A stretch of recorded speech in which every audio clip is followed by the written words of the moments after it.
Bonjour, je suis Amandine, je suis la fille de Guinness, mais je suis également passionnée de lecture. Et du coup, aujourd'hui, je vais vous présenter quelques lectures, quelques livres que vous pouvez offrir à Noël. Il y en a pour tous les âges et pour tous les goûts, à peu près. Euh, donc, on va commencer avec les enfants par ce superbe album Un grand jour de rien de Béatrice Alomania, qui est une autrice illustratrice que j'aime beaucoup. Voilà, comme vous pouvez voir, les illustrations dans le livre sont vraiment magnifiques. C'est vraiment une œuvre d'art. Voilà, donc ça c'est vraiment le premier gros point fort de ce livre. Et après, c'est vraiment un livre de saison, parce que, est-ce que vous voyez, voilà, ces grandes, longues journées d'hiver, où tout est gris, où tout est morne, où il se passe rien, et ben c'est vraiment de ça que parle le livre. Et du coup, à travers les yeux d'un enfant qui va laisser de côté son jeu vidéo, on va du coup découvrir la beauté qui se cache dans ces grandes journées de rien. Donc un livre très poétique, très beau pour les enfants. Voilà. Et du coup, ensuite, on va passer à un livre un peu indescriptible. Donc, Je suis une fille sans histoire d'Alice Zeniter, un livre que vous pourrez offrir à des gens pour les réconcilier avec la lecture, parce qu'à la base, c'est un seul en scène et ça se lit vraiment, vraiment comme si on entendait l'autrice parler. Donc en fait dans ce livre on va tout simplement se poser une question qu'on se pose pas souvent, mais qui est super intéressante.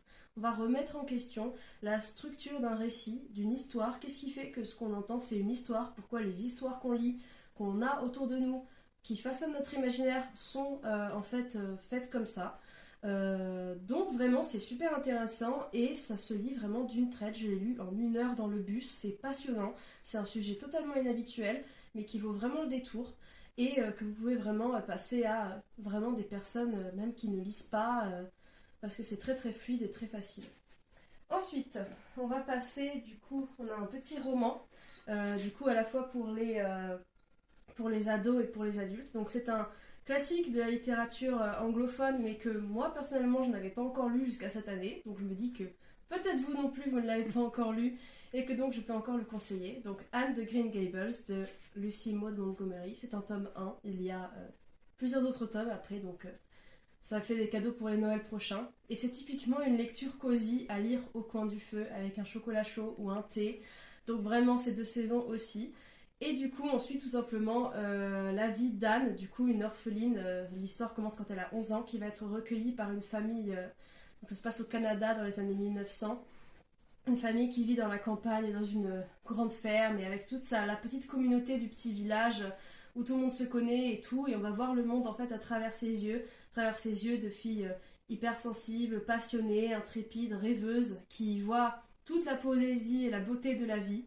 Et du coup, c'est vraiment la beauté du quotidien, en fait. Voilà, donc vraiment très bien, vraiment une lecture cosy et qui peut convenir de l'adolescence jusqu'à 99 ans. Et enfin, pour finir, un livre un peu différent, donc un livre sur la prière.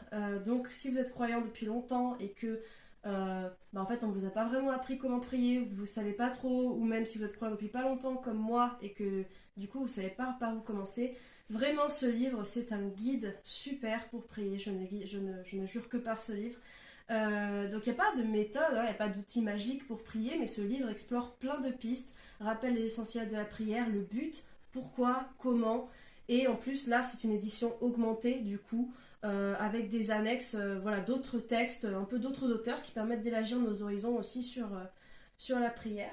Et du coup, voilà, c'est un livre que vous pouvez vraiment garder, qui pourra vous accompagner tout au long de votre vie spirituelle, de votre vie de prière, et que vous pouvez aussi offrir tout autour de vous à toute personne qui a une vie de prière ou qui souhaite justement en avoir une. Voilà, et pareil, c'est très accessible, ça se lit très bien, et c'est vraiment une référence. Voilà, donc ça, c'était mes suggestions de lecture pour Noël. Donc voilà, je vous remercie.